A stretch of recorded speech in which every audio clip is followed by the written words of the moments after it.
აგვისტოს მოვლენების შემსწავლელი დროებითი კომისიის ხდომაზე შინაგან საქმეთა მინისტრს 3 საათის განმავლობაში კომისიის წევრები მშვიდად უსმენდნენ. ვანო მერაბიშვილის თქმით, კომისიის მუშაობის ფორმატი პირველ ნაწილში შეიცვალა. მინისტრმა 1 საათიანი მოხსენება წარუდგინა კომისიას. ფოტო, ვიდეო და სატელეფონო ჩანაწერებით შედგენილი მოხსენება დოკუმენტებით იყო გამყარებული. შინაგან საქმეთა მინისტრმა წარმოადგინა 5 და 7 აგვისტოს დილით ჩაწერილი სატელეფონო საუბრები, სადაც ჩანს, რომ ეგრეთ წოდებული რუსეთ-სამხრეთ ოსეთის საზღვრის контроль რუსეთმა დაიწყეს. Короче, днем готовься.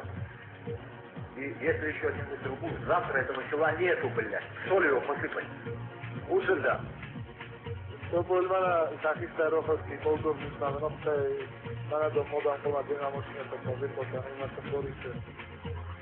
Смохина.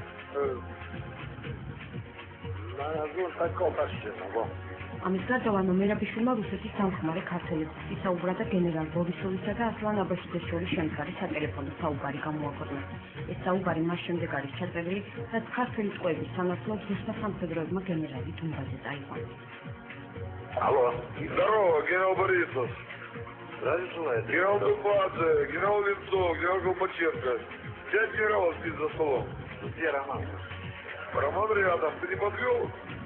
Абашидзе позвонил? Все нормально. Ну что он сказал? Паспорт все сделаем? А, это... Влад, давай. Да. Так, а я вот у Антона Владимировича. Ну давай трубку Антона Ибрагимовича и все переговорим. А Роман вот у меня сидит в палатке, блядь. Позови Роман.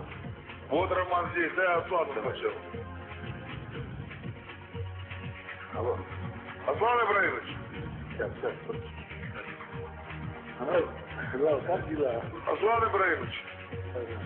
Ну нормально, я за вас отомстил, дошел до Пхеты.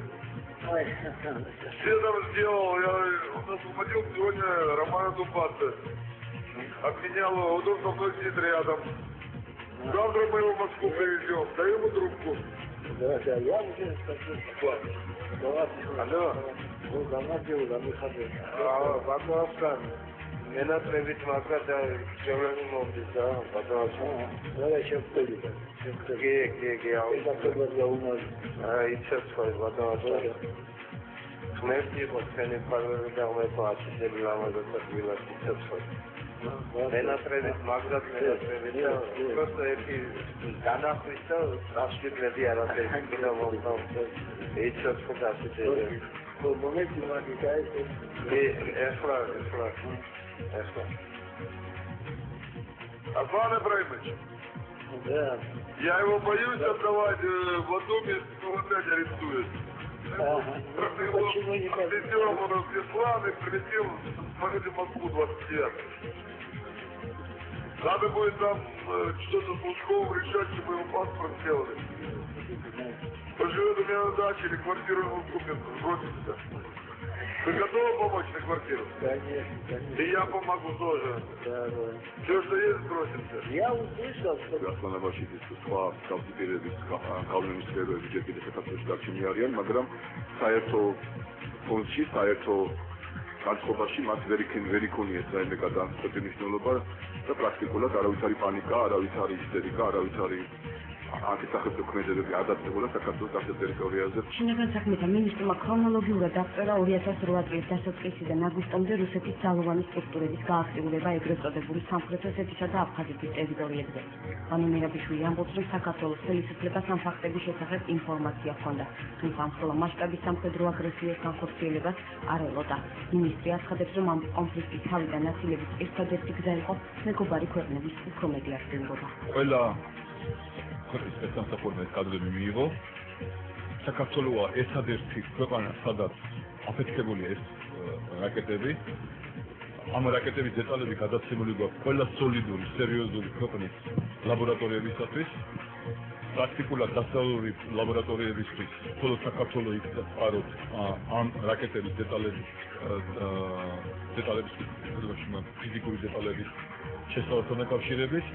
და ეს კიდევ ერთხელ მეწყვილებს ამ სერიოზული აგრესია საქართველოს წინააღმდეგ ჩვენი ინფორმაციით, პრაქტიკულად დაუსტებული ინფორმაციით ეს გასტროლები ატარებდა არა მარტო ჩვენი დაშინების და ჩვენი განადგურების გამოცანას, არამედ იყო გარკვეული თვალებში რეკლამას სირიელი და ირანელი ექსპერტებისათვის, რასაც ახალისდეს ამ რაკეტების გაყიდვა ამ ქვეყნებში, როგორც არის სირია და ირანი, და საფრთხეს უქმნის, ასე ვთქვათ, მის მიმდებარე ტერიტორიაზე. კოდორის ხეობაში არც ერთი მოქალაქე არ დაღუპულა, ასეთია შინაგან საქმეთა მინისტრის ინფორმაცია. ვანო მერაბეშვილი თქმით, კოდორიდან მოსახლეობის ევაკუაციას და პოლიციური ძალების გამოყვანას პირადად ხელმძღვანელობდა. ეს გადაწყვეტილია პრაქტიკულად მიღებული. ჩემს მიერ, იმიტომ რომ იქ გარდა შინაგან საქმეთა თანახმობების და სხვადასხვაყოფი არც ვერ ხდებოდა და ეს გადაწყვეტილება იქნა მიღებული ოპერატიულად. ამ დროს იმის სიტუაცია იყო თვითონ თბილისის მისადგომებთან, იმის სიტუაცია იყო გორში. ეს ისეთი პერიოდი, როდესაც გორშია შემოსული არის, ეს სიტუაცია, როდესაც შემოსული არის ზუგდიდში, სენაკში. რუსების მიერ ოკუპირებულ ტერიტორიაზე ცხოვრობს მილიონზე მეტი საქართველოს მოქალაქე და ამ დროისათვის მოწყვეტილია კოდორი პრაქტიკულად, ასე ვთქვათ,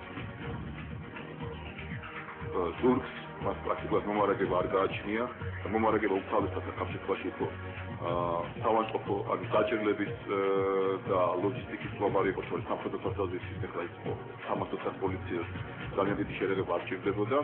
ამიტომ ამავე დროს ჩვენ არ ვიცოდით შემდგომი აქტიურად ალყის საშიშროება იყო პედაგოგის ალყის საშიშროება გავახა პრაქტიკულად იყო შემდგარი ჩვენ შევაყოვნეთ ეს გადაადგილება რამოდენიმე მცირე აფეთქებით დააგვიანეთ მას ასე ვთქვათ ასულად და ჩვენ მოახერხეთ ამ ყოველ მე მეკითხეთ გეოგრაფიას და გითხეთ თუ მის განმოსასვლელი ერთი გზა იქნებოდა ჩაკეტილი პრაქტიკულად ეს 300 პოლიციელი სხვა განმოსასვლელი გზები პრაქტიკულად რამოდენიმე ათეული შეძლებდა ეგეთ გადმოსვლას ასეთი დაფარული ტერიტორიის ორივე მხრიდან, ყველა მხრიდან ალყაში ხარ და ქცევის ფორსზე მასობრივი დაბომბვები არ ამგონია ერთ კვირაზე მეტი გაეძლო, იმიტომ რომ ზურგის გარეშე ამ ტერიტორიის გასვლა პრაქტიკულად შეუძლია, რომ საჰაერო მომარაგება აფრიკაში პრაქტიკულად გამორიცხული იყო, იმიტომ რომ ჰაერში ბატონობდა რუსული ავტომობილები. ძალიან მნიშვნელოვანი საკითხი იყო კოდორის ხეობასთან დაკავშირებით მიღებული ინფორმაცია, საფრთხეს გამოჩნდა, რომ მაშინაკაც ადამიანმა ხაზი გაუსვა, რომ მან მიიღო გადაწყვეტილება კოდორის ხეობიდან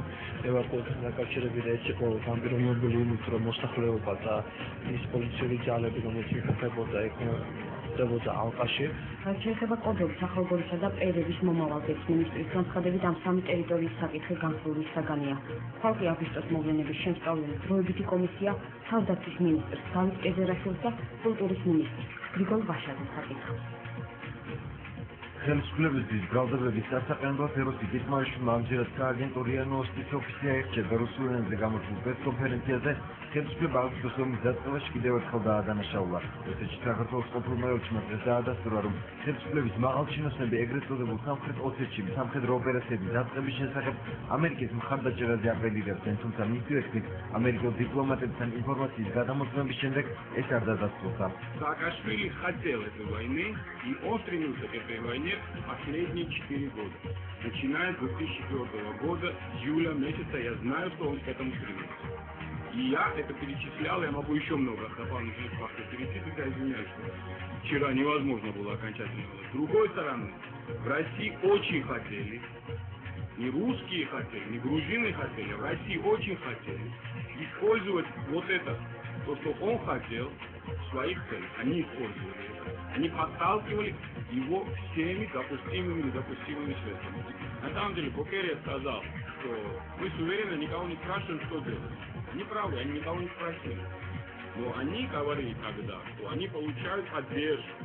На самом деле никакого зеленого света никогда не было, я это знаю, однозначно заявляю, и в этом абсолютно уверен. Никогда. რუსეთში საქართველოს ყოფილ ელჩის ბრალდებები უარყო და საპასუხო განცხადება გააცხადა დღეს პრეზიდენტის ადმინისტრაციამ. განცხადებაში ნათქვამია, რომ ეროსი კითხვარიშვილის მთავრობაში ყოფნის მიუხედავად, მის კომპეტენციაში არ შედიოდა სამხედრო და სტრატეგიული საკითხების განხილვა და ის ამ თემებთან დაკავშირებულ საუბრებში მონაწილეობას ვერ მიიღებდა. მიუხედავად იმისა, რომ ბატონი კითხვარიშვილი წარსულში მთავრობაში მსახურობდა, მისი საქმიანობა არ მოიცავდა სამხედრო ან სტრატეგიულ საკითხებს და ამდენად მისი განცხადებები, რომ ის მონაწილეობდა ამ ტიპის განხილვებში, უბრალოდ არ არის მართალი. იგი მთავრობის წინააღმდეგ კრიტიკის დიდი ხნის შემდეგ გამოვიდა, მას მერე რაც ჩამოერთვა დიპლომატიურ სამსახურში ყველა უფლებამოსილება. ამ კომისიისთვის მნიშვნელოვანია შეიმუშაოს სრული და ფაქტობრივი მტკიცებულებები მთელ რიგ მნიშვნელოვან საკითხებზე. სწორედ ამიტომაც იყო იმის გაცვლება ასეთი არაზუსტი განცხადებების სერიის მოწმენა კიტმარიშვილის საკითხვისას. იღებდა თუ არა კიტმარიშვილი საიდუმლო სახელმწიფო საუბრებში მონაწილეობას და ჰქონდა თუ არა ხელისუფლებას კონფლიქტის ომის დიდ გადაჭრაში ამერიკის მხარდაჭერა ამას სავარაუდოდ გამოძიება დაადგენს. კომისიის თავმჯდომარე პაატა დავითაიამ იმ პირების მიმართ გამოძიების დაწყება მოითხოვა, რომელთა გვარებით ეროსი კიტმარიშვილმა კომისიის გუშინდელ ხმობაზე არ გაამხილა, თუმცა ინფორმაციის წყარო დაასახელა. აუცილებლად უნდა აღიაროს ის თამაშისაკი იმ ფაქტთან დაკავშირებით, რაც მან გაახმაურა, ეს არის ეგრეთწოდებული ლიდერშიპის ასამბლეა უცხოების მიწისქვეშა იზრდება პანეშის გასაგებაზე, როდესაც კითხეთ თუ ვინ არის ეს მოქმედი არ ვიცი, აქედან გამომდინარე ეს კომისია კრიტიკები არ გააჩნია ეჩინოს კომპეტენციას, ამიტომ ეს გამოძიების საკითხი და მე აუცილებლად ამ საკითხს მოვითხოვ პროკურორს გამოძიებას და გამოძიების წინ თქვა შემოდის პარლამენტში ვინ არის პარლამენტი, მას პრინციპული მნიშვნელობა აქვს. საპარლამენტო კომისიის სამართლიანობის არჩევა არასაპარლამენტო ოპოზიციას, რომელმაც გუშინდელი სკანდალ